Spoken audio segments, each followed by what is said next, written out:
Hello, and welcome to the best football show. I am Brian Baldinger at Baldy NFL across all social media platforms. You can find me on Twitter. You can find me at X, TikTok, Instagram, YouTube. I'm out there. I'm on the NFL Network. You can find this show, the best football show, by downloading a free Odyssey app and finding the best football show, following it. We're here every Tuesday, Wednesday, and Thursday. Today is Thursday, and it is the start of week 6, and we call Thursdays 3 and Out Thursday. We're going to take a look at 3 games on the schedule. There's a lot of good games this week, but we got 3 premium games and a look at tonight's Thursday night matchup between the Eagles and the Giants. So let's get to it. We got some marquee games. I mean, we just saw we got Seattle, Jacksonville. So we just saw Kansas City go into Jacksonville and lose a game that they easily could have won, but Jacksonville keeps finding a way to win these games. So for fans of Duval, in Duval County there in Jacksonville, Florida, they're going to see 2 marquee teams in 6 days. And Jacksonville could have a chance to be 5-1 and have beaten some marquee teams like the Chiefs and Seattle coming to town with a quarterback in Sam Darnold that's playing flat out as well as anybody in this league. And for whatever reason, and I don't know what the reason is, Jacksonville just made a trade yesterday. All right, they just traded Tyson Campbell, number 32, their starting corner for the last couple of years. They just traded him to Cleveland for Greg Newsome. Newsome has been a man-to-man corner in Cleveland for Jim Schwartz. Maybe that's what they want. Travis Hunter, they want these man-to-man corners. Maybe they're really going to evolve Anthony Campanelli's style, who's the defense coordinator. Now, a couple things. Last year, Jacksonville had the fewest takeaways in the NFL. One of the reasons why they were one of the worst teams in the NFL, fired their coach during the season, changed coaches, Liam Cohen, the new head coach. They had 9 total takeaways in 17 games last year. Right now, they have 14 takeaways in 5 games. It's remarkable, the turnaround. Devin Lloyd has 4 interceptions. All right. He's got more interceptions than most teams have as a unit in this league right now. And the biggest one was a 14-point turnaround as the Chiefs were going in, as Mahomes was throwing to Juju Smith-Schuster, and Devin Lloyd jumped in front of it, went 99 yards the other way, and it was a 14-point turnaround. But this is a big test. I mean, short week for Jacksonville, quality team, good quarterback, good coach, second year in the program, but Sam Darnold with Clint Kubiak looks like it's a really good fit. They have really good weapons. Jackson Smith and Jigba lines up everywhere. Like, he is their go-to guy. But, I mean, the both running backs, Walker and Charbonnet and Jake Bobo and Torrey Horton, like, they've got players. The ball goes to the open receiver, and they can run it.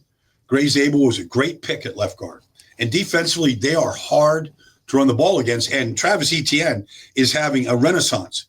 He's playing the best football he's ever played, at least since his rookie year. He'll be a great game. Great game in Duval this coming Sunday. So I wanted to kind of get you tuned into that one because we're all going to be paying attention. Jacksonville wins that. They go to 5-1. They might be, who knows what happens with, Buffalo on Monday night. They might very well be 5-1 in, first place, maybe sharing it with other teams, but they could be 5-1 in the AFC after 6 weeks. That would be a remarkable turnaround. Second game is in Tampa. The 49ers at 4-1 behind the stellar play of Mac Jones going into Tampa. So a couple things. Both teams are 4-1. So somebody is coming out.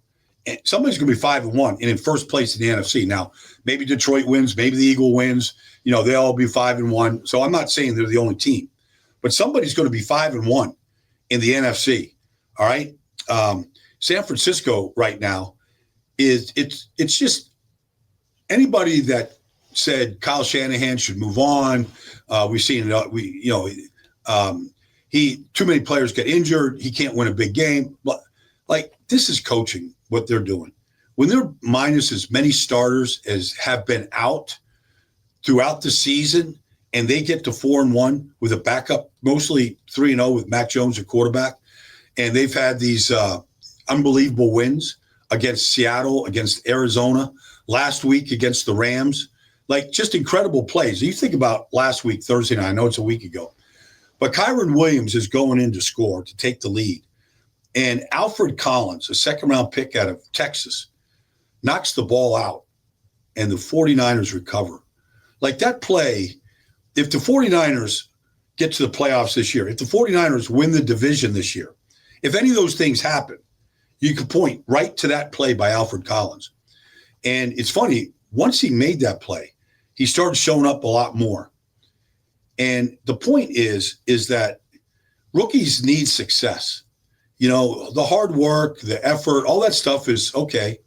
You're a rookie. Like, you don't really know what you don't know. But when you have success and everybody in the stadium, in the organization, on the team is patting you on the back, you saved the game, you just swell. You just swell up. You just play bigger maybe than you really are. They're trying to overcome the loss of Nick Bosa, which I didn't think they could, but they played well as a front. Tampa they're so fun to watch. This offense by John Grizzard is a vertical attacking offense.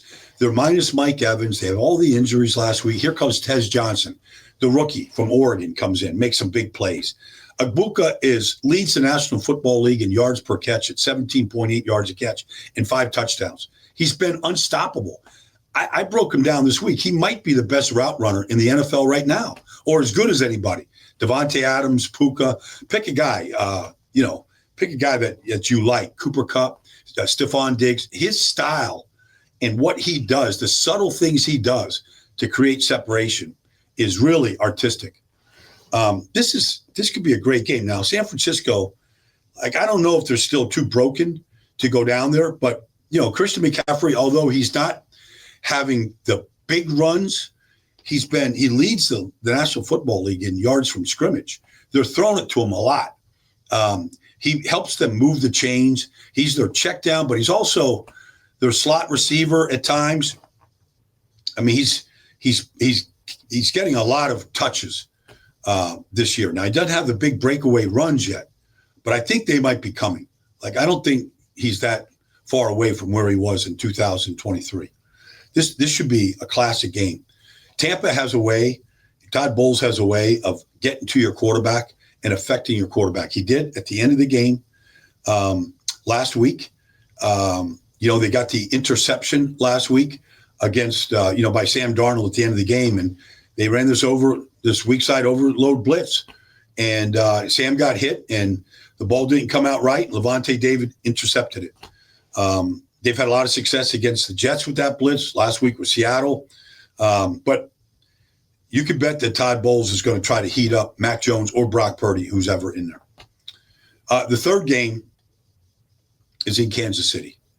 And I know they're 2-3. And by the way, it's Detroit, Kansas City, okay, on Sunday Night Football. It's a classic matchup. I just saw Detroit last weekend. Their offense they don't have a weakness. Now, we'll see if Taylor Decker's back at left tackle. They started Giovanni Manu, making his first NFL start last week. So I don't know if Decker's back in there, but regardless, the offense line is playing great.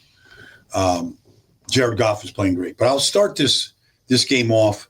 By the way, both these teams last year, Patrick Mahomes was 15-1 as a starter going into the playoffs. And Jared Goff was 15-2 as a starter going into the playoffs. We know what happened in the playoffs.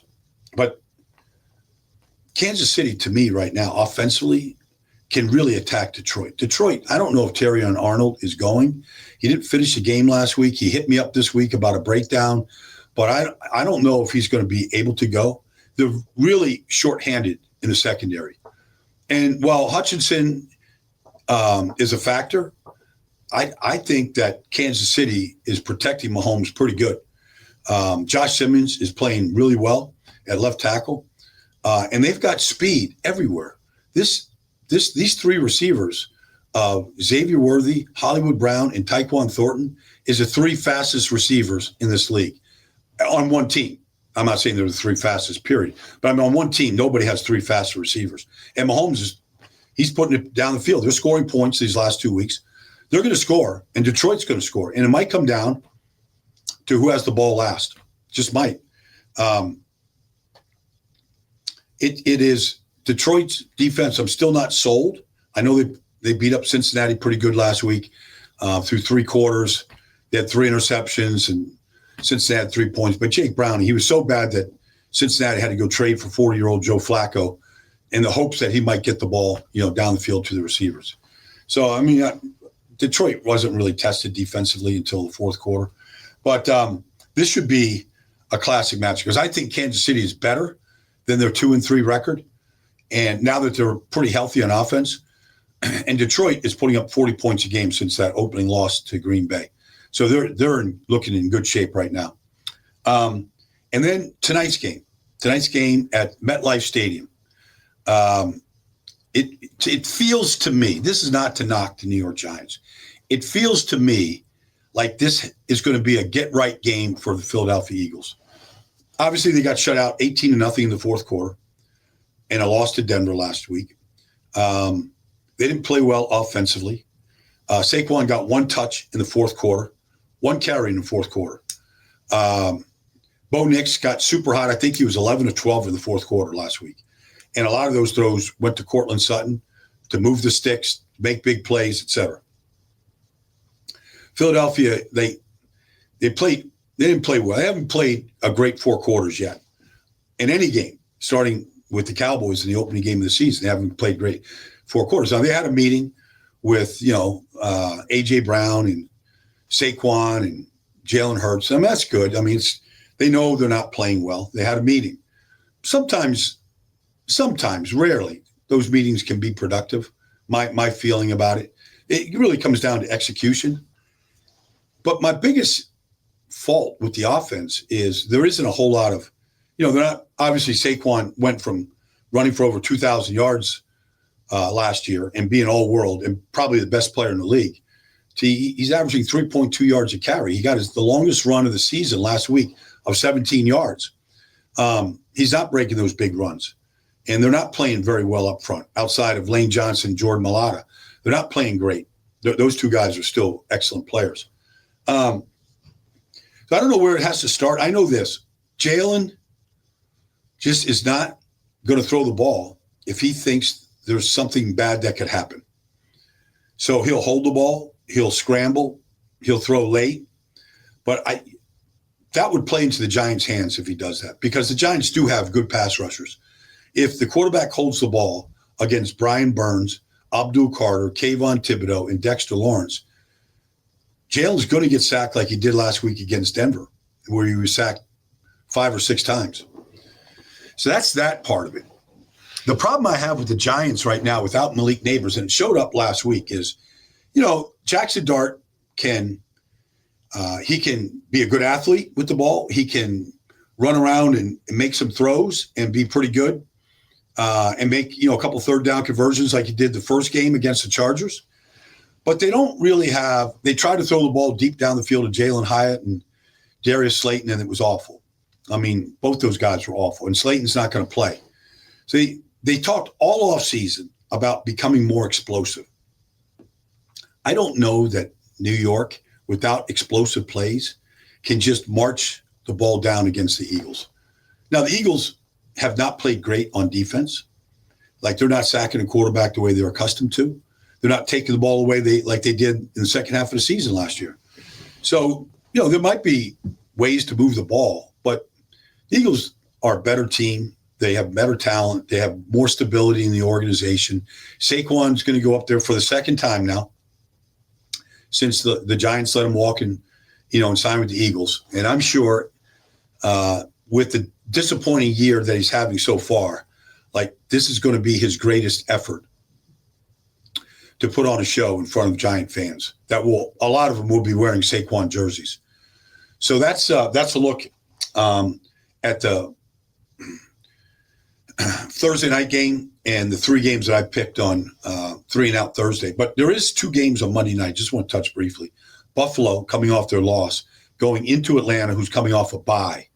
And the last time we saw Atlanta, they got skunked by Carolina 30-0. So what Atlanta team is going to show up? I know this. I think that Bijan is awesome. And Drake London is awesome. If Michael Penix can, play in rhythm and really get hot, they could give Buffalo their second loss. And then the nightcap, there's 2 games on Monday night. Chicago at Washington is a repeat of last year, where Chicago went into Washington. They had been winning some games.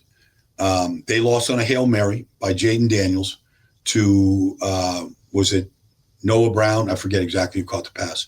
But it was a tale of 2 cities. I mean, Washington went one direction after it, and Chicago just tanked in their direction. I think they lost like 8 or 9 in a row.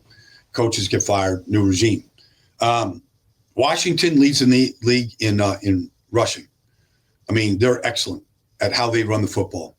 So it's just something to keep in mind right now. So that's just kind of a look ahead. We got a double. We got a great game on tonight, NFC East battle. We've got a great game Sunday night in Kansas City, Detroit, Kansas City. And we got 2 really important games on Monday Night Football, the Bills in Atlanta and Chicago and Washington. And that, my friends, has been the best football show for this week. I look forward to looking at these games starting week 6. Here we are, a third of the way through the season, week 6 right now. I'll be back here next week to talk all about it. Thanks for joining me, everybody. Enjoy the games.